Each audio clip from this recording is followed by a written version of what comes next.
Después de largos meses, casi 11, 12 meses de negociaciones que arrancaron a principios del año pasado, en virtud de una decisión de la alcaldía y con un equipo de colaboradores de la alcaldía, de Jorge Iván González, Alberto Merlano, el gerente de Transmilenio, tanto el saliente como el entrante en aquel entonces, decidimos afrontar una tarea dispendiosa: la renegociación de los contratos fase 1, fase 2 de Transmilenio. Como todos ustedes saben, pues son los contratos más antiguos del sistema. Se dividieron en 3, pudieron tener unas fases sucesivas, pero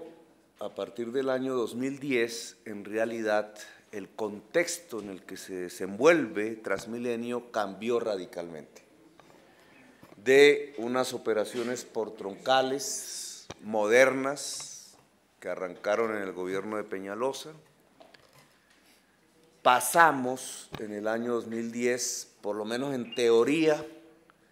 a lo que se denomina el Sistema Integrado de Transporte Público, que es un concepto completamente diferente al que se había pregado, articulado el sistema tradicional de Transmilenio. Sistema Integrado de Transporte Público cobija todos los modos de transporte de la ciudad, todas sus formas, ya no unas solas troncales, sino el conjunto, el 100% del transporte masivo en la ciudad de Bogotá. Ese sistema integrado de transporte público comenzó a ser implementado por esta administración después de un doloroso episodio alrededor de la construcción de la infraestructura ligada a la 26 y a la 10ª. En junio del año pasado, el primer bus rojo rodó por la 26 y ese momento, ese rodaje inicial, fue el inicio del Sistema Integrado de Transporte Público, que hoy alcanza ya un 10%, y ahora con esta renegociación el porcentaje se incrementa sustancialmente. Porque la renegociación tiene un primer elemento de acuerdo entre los operadores aquí presentes de la llamada antigua fase 1 y de la llamada antigua fase 2 del Transmilenio. La fase 3 de Transmilenio ya está dentro del Sistema Integrado de Transporte Público, la 26 y la 10ª, tiene un primer elemento de acuerdo, y es que la fase 1 y la fase 2 se integran al Sistema Integrado de Transporte Público, SITP. Es decir, deja de existir la fase 1 y la fase 2, como también hay que dejar ya de hablar de la fase 3. A partir del momento en que se firme la prórroga del contrato, fase 1 y fase 2 se transforman en Sistema Integrado de Transporte Público, y eso tiene unas condiciones concretas. En lugar de tener el fondo antiguo de Transmilenio, que se llamaba Fondo de Contingencias, ahora vamos a tener una sola bolsa, que cada vez será más grande en el sentido de que los diversos modos de transporte irán fluyendo en el pago de tarifas diarias hacia ese fondo, que se llama Fondo de Estabilización. Entonces, deja de existir 2 fondos, hasta este momento es así, uno articulado a la antigüedad de la fase 1 y fase 2 y otro a la novedad del SITP. Ahora solo existirá un solo fondo. Igualmente, las fórmulas para remunerar a los operadores también cambian. Abandonamos la antigua fórmula que tenía pues un origen contractual de la fase 1 y de la fase 2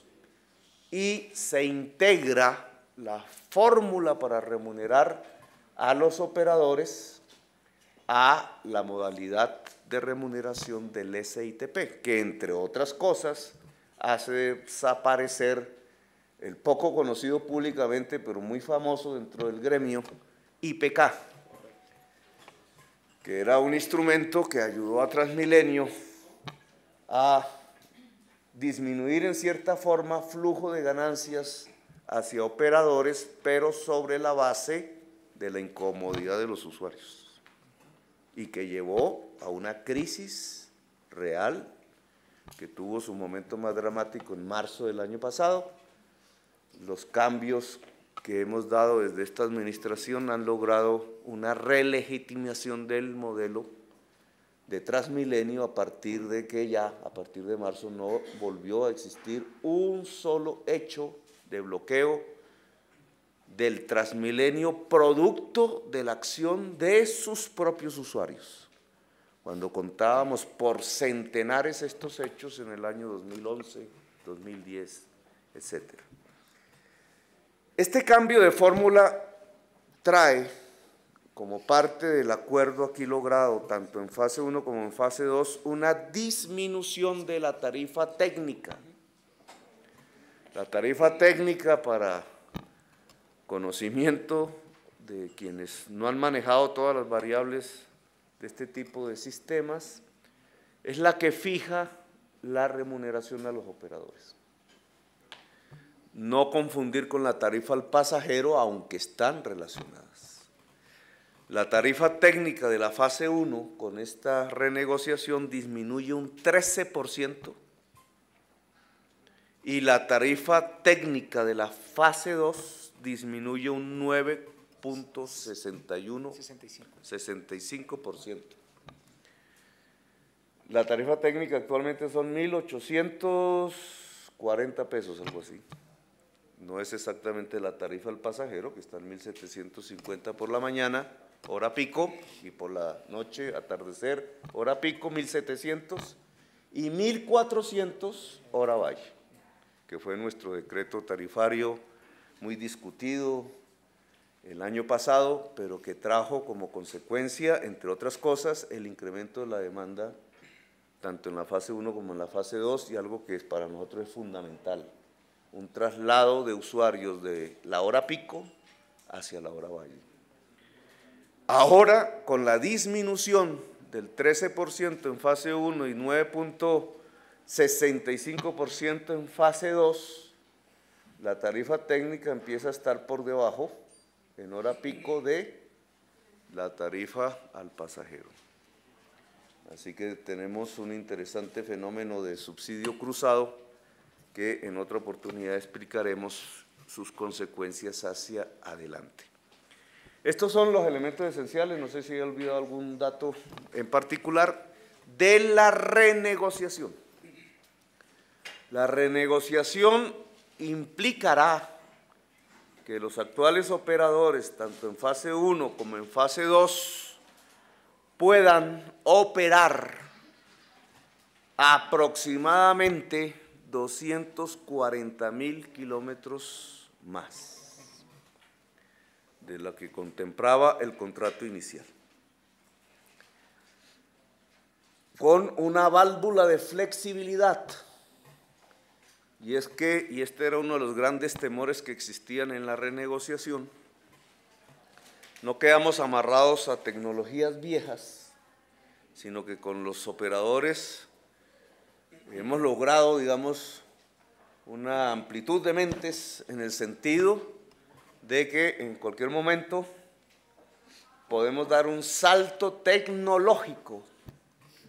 en la operación, no tanto en la operación, en el tipo de maquinaria que se utiliza para el transporte masivo en la ciudad.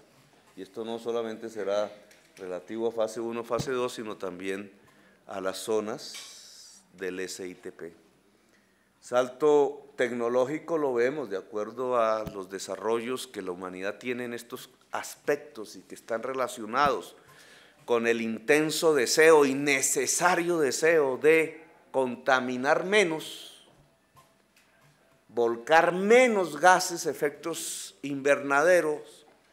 poder mitigar los efectos del cambio climático que afecta a la humanidad en el globo.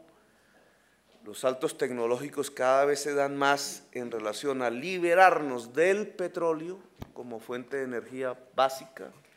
y cada vez usar fuentes alternativas que para el caso de Bogotá, dado lo barato que es su energía hidráulica basada en el agua, la energía eléctrica nuestra. Y entonces es un tema que ya hablaremos en otra oportunidad. Hasta ahora estamos aquí haciendo nuestros cálculos, nuestros diseños de ingeniería. Muy probablemente en el mes de mayo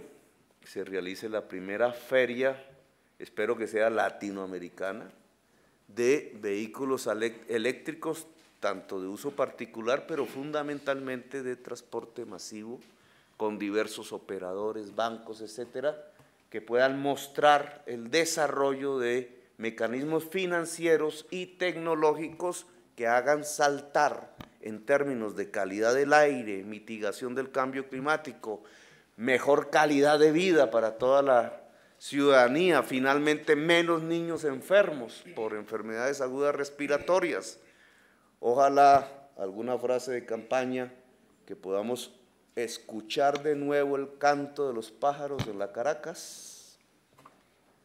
que es la consecuencia de todos estos efectos,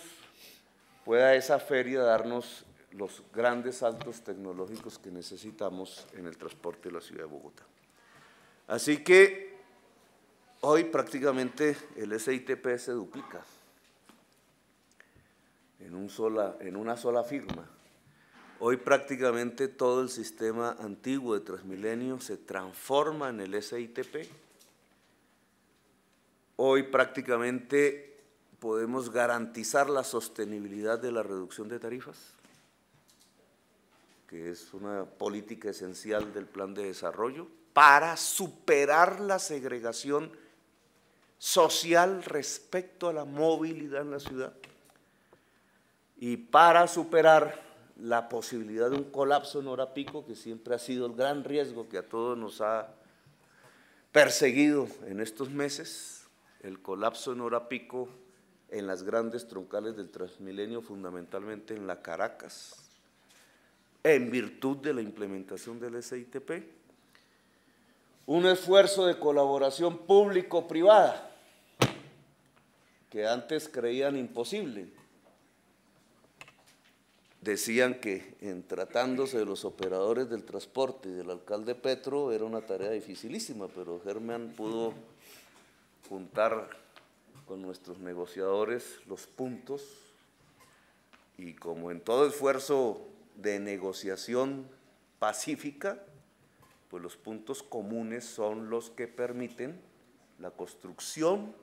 positiva de salidas a los problemas que indudablemente todos tenemos. Así que esta renegociación es una demostración de un esfuerzo conjunto público y privado que permite la continuidad del servicio,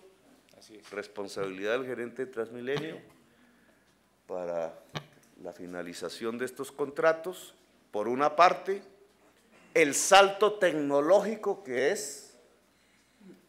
mi ambición ciudadana desde el punto de vista ambiental, la disminución de tarifas en la ciudad, que es el objetivo de lucha contra la segregación social, y la posibilidad de mantener como un ejemplo para el mundo un modelo de transporte público masivo de pasajeros que indudablemente puede adquirir aún mayor eficiencia y por tanto mayor posibilidad, yo diría, de exportación, como modelo legítimo del transporte entre varios en las grandes ciudades del mundo.